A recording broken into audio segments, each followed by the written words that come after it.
Bienvenidos y bienvenidas a Construyendo Miradas Docentes. Somos Alan Yael, Daniel Ortega y Montserrat Martínez. y su servidor, Adrián Ortega, estudiantes en formación docente, y nos emociona mucho compartir este espacio con ustedes. En este episodio hablaremos sobre cómo las prácticas educativas y comunitarias impactan tanto a los maestros como a los estudiantes. Además, compartiremos nuestras propias experiencias en las recientes prácticas de observación. Fue una oportunidad invaluable para conocer más acerca de las dinámicas escolares en contextos diversos. También tenemos como invitado a un maestro con amplia trayectoria que nos hablará desde su perspectiva directa. Quédense con nosotros que esto se va a poner interesante. Bueno, ahora que ya hemos planteado nuestra introducción, es momento de profundizar en el tema principal de este episodio, las prácticas educativas y comunitarias. Para comenzar, debemos comprender qué son y cómo éstas se relacionan entre sí. Daniela, ¿nos podrías apoyar explicando este tema para nuestra audiencia? Claro, mira, las prácticas educativas pueden definirse como el conjunto de acciones y estrategias que tienen lugar en espacios de aprendizaje, no solo dentro del aula, sino también en contextos informales. Estas prácticas están orientadas a fomentar el desarrollo de conocimientos, habilidades y valores en las personas. Por su parte, las prácticas comunitarias se enfocan en las actividades que las personas realizan colectivamente, con el fin de fortalecer los lazos sociales, promover la identidad colectiva y generar un impacto positivo en su entorno. Para dejar las cosas más claras del concepto, es importante anotar que ambas prácticas no funcionan de manera aislada. Por el contrario, están profundamente interconectadas. Una práctica educativa que reconoce y se nutre de la comunidad puede generar aprendizajes más significativos y promover una transformación social más sólida. Es importante en la información docente. En las prácticas ayudan a los futuros docentes a desarrollar sensibilidad cultural, habilidades pedagógicas y una comprensión más profunda de la realidad de sus estudiantes. Otro punto importante de la práctica docente sería que es fundamental en el proceso educativo, ya que constituye el puente entre la teoría pedagógica y su aplicación en el aula. Su importancia radica en los siguientes aspectos. La práctica docente, más que nada, permite a los profesores diseñar estrategias que conectan los contenidos curriculares con experiencias, intereses y contextos de los estudiantes en los que se desempeñan ellos. Esto fomenta un aprendizaje más relevante y duradero. Un docente comprometido no solo transmite conocimientos, sino que también fomenta habilidades sociales, emocionales y éticas. La práctica docente abarca la formación de los ciudadanos críticos, responsables y empáticos. La práctica docente efectiva considera las diferentes necesidades, estilos de aprendizaje y contextos culturales de los estudiantes, creando ambientes inclusivos y equitativos. Como tal, nos podríamos dar cuenta que la práctica docente nos hace ver cómo se desempeña el alumno en el aula y cómo éste se desempeña incluso en su contexto cultural y cómo él tiene parte de identidad y cómo esta es aplicada dentro del salón y cómo el maestro podría ocupar todo, más que nada la diversidad dentro de un salón. En este punto del episodio queremos compartirles nuestras vivencias durante las prácticas de observación, un momento clave en nuestra formación como futuros educadores. Estas experiencias nos permitieron adentrarnos en el entorno escolar y comunitario, observar de cerca cómo se desarrollan las dinámicas educativas y reflexionar sobre el papel del docente en contextos reales. Desde el primer día nos enfrentamos al desafío de pasar de la teoría a la práctica, entrar en un salón de clases y observar cómo los docentes aplican diferentes estrategias para captar la atención de los estudiantes. Fue revelador. Pudimos darnos cuenta de que cada grupo tiene sus propias particularidades y que las prácticas educativas deben adaptarse constantemente a las necesidades de los alumnos, así como el contexto socioeconómico y cultural en el que se encuentran. En una práctica docente, las técnicas de investigación son herramientas que permiten al maestro recopilar, analizar y reflexionar sobre información del aula y el entorno educativo. Estas técnicas ayudan a comprender el aprendizaje de los estudiantes, evaluar estrategias pedagógicas y la mejora de la enseñanza. Las principales técnicas de investigación que utilizamos a lo largo de nuestras prácticas fueron la observación, la cual consiste en observar de manera sistemática las interacciones, los comportamientos y las dinámicas del aula. Existen dos tipos de esta: la participativa, en la cual el docente interactúa mientras observa, y la no participativa, en la cual el docente solo observa sin intervenir. A lo largo de nuestras prácticas llevamos a cabo la observación no participativa. También llevamos a cabo entrevistas, las cuales fueron las conversaciones estructuradas o semiestructuradas para obtener información sobre experiencias, percepciones o necesidades que llevamos a cabo con los docentes y alumnos para conocer un poco más sobre su contexto. El diario de campo lo utilizamos para llevar a cabo un registro personal y reflexivo del docente sobre lo que ocurre en el aula, incluyendo observaciones y análisis. Y por último, utilizamos la fotografía para documentar actividades del aula mediante imágenes y las cuales analizamos posteriormente. El uso de todas estas técnicas nos permitieron más que nada diagnosticar las necesidades educativas, ya sea en el aula, en el aspecto estructural de la escuela. Evaluar el impacto de estrategias pedagógicas, más que nada cómo el maestro titular se desempeñaba dentro del salón y cómo tal vez tenía un control del grupo o cómo enseñaba de acuerdo a las necesidades de cada alumno. Reflexionar sobre las prácticas y ajustar métodos. Reflexionar sobre las prácticas y ajustar métodos más que nada nos ayudó a que al final de nuestras prácticas nosotros pudiéramos hacer una buena reflexión sobre cada aspecto que estuvimos viendo. Promover la innovación y la mejora continua. El que nosotros hagamos una reflexión promueve que nosotros tratemos de mejorar conforme a cada observación que hacemos o incluso cómo nosotros podemos algún día tratar o ser un buen docente.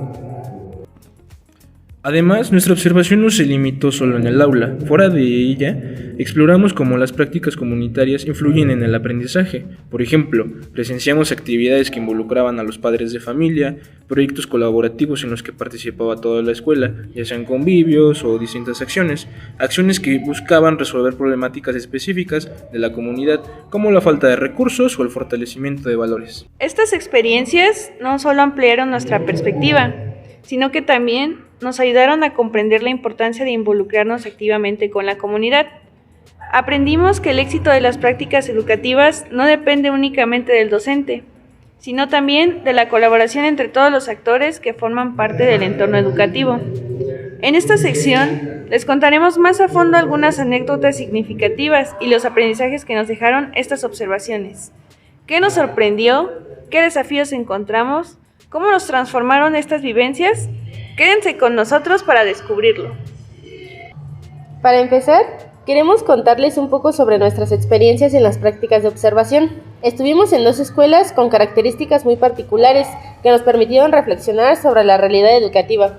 En el aula en el que a mí me tocó, me encontré con un niño, un alumno, que su comportamiento me llamó mucho la atención porque era muy particular. Se llevaba muy pesado con sus alumnos, con sus compañeros, era muy grosero con los docentes, ese tipo de cosas. Entonces me causó curiosidad y decidí indagar más allá de los maestros. Me dirigí hacia la orientadora y esta maestra me comentó que el alumno vivía una situación muy difícil en casa, que era golpeado por su mamá, por su papá, y su mamá también era golpeada por él mismo. Me comentó que eran las 3 de la mañana y el señor los corría de la casa y los dejaba en la calle. Me causó curiosidad y me causó un impacto en mi vida, porque la mayoría de veces no logramos ver más allá de lo que está en nuestros ojos. Y solo como que criticamos, es que este alumno es así y este alumno es esto otro, pero no indagamos más allá. Entonces me gustaría que eso sería un punto importante para los docentes en formación, que sería indagar más sobre los alumnos para conocer su contexto y así comprender un poco más su comportamiento en el aula. En mi caso, observé más el desempeño del docente titular de matemáticas. Su forma de trabajo fue muy interesante, ya que su forma de trabajo es muy diferente a los demás. Como son 50 minutos de clase, el titular toma 25 minutos para dictarles a los alumnos unas cuantas palabras, en el cual los alumnos deberían de traer su diccionario para buscar su definición. La verdad es que es muy interesante, ya que él me lo comentó, de que esto les ayuda a los alumnos a diferenciar lo que las palabras tienen puntos, comas, y otras cosas.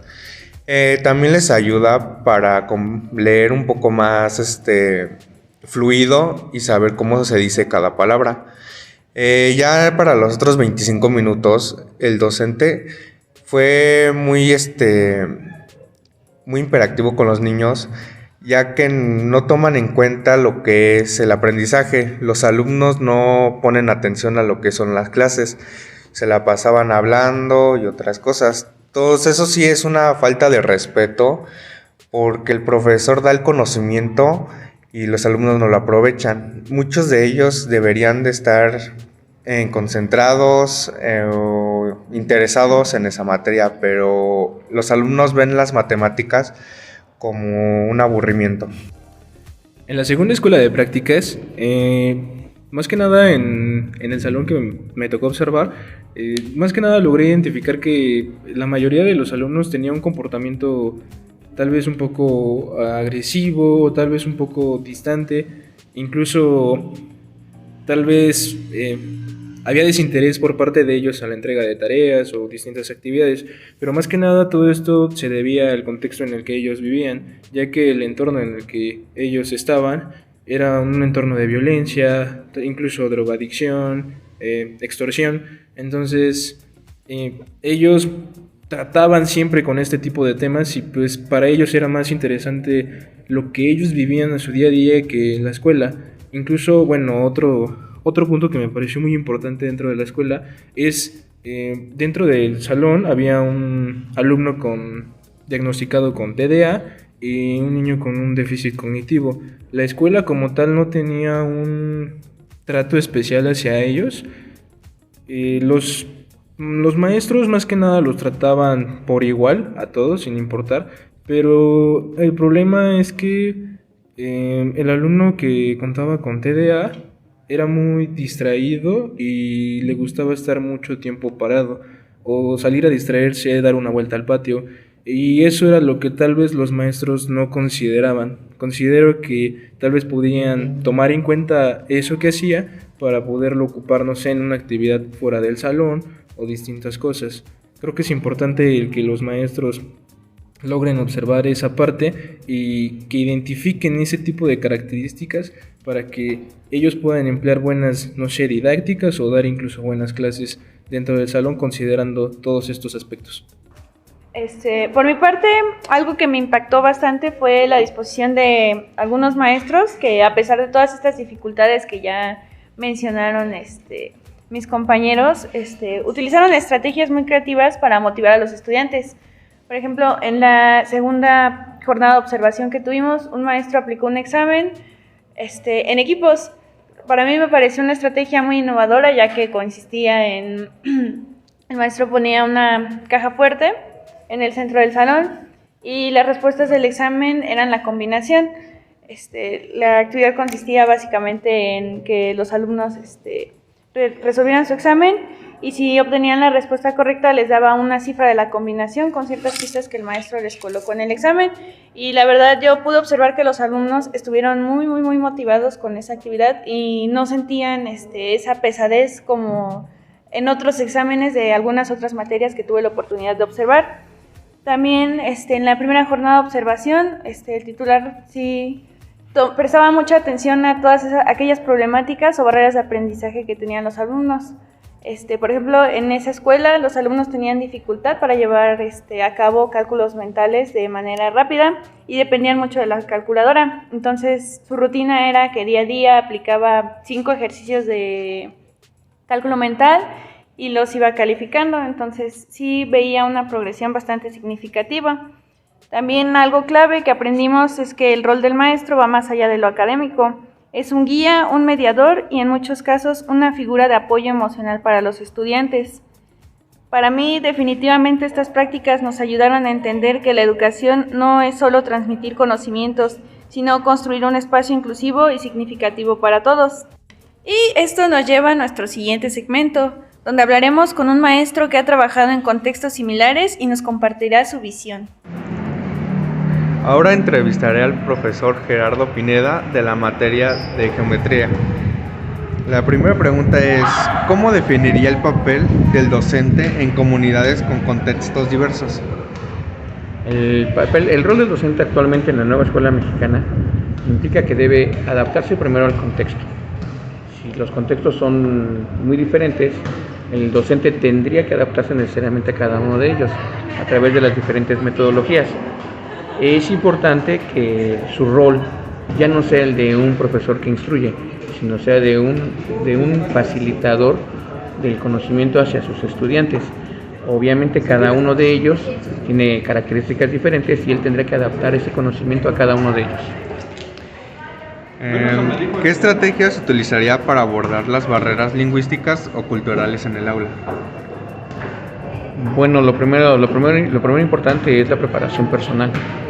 Si tú no estás preparado personalmente y no conoces el lenguaje o el idioma, el dialecto que se está manejando en esa escuela, en esa zona, difícilmente vas a poder tener una interacción con los chicos.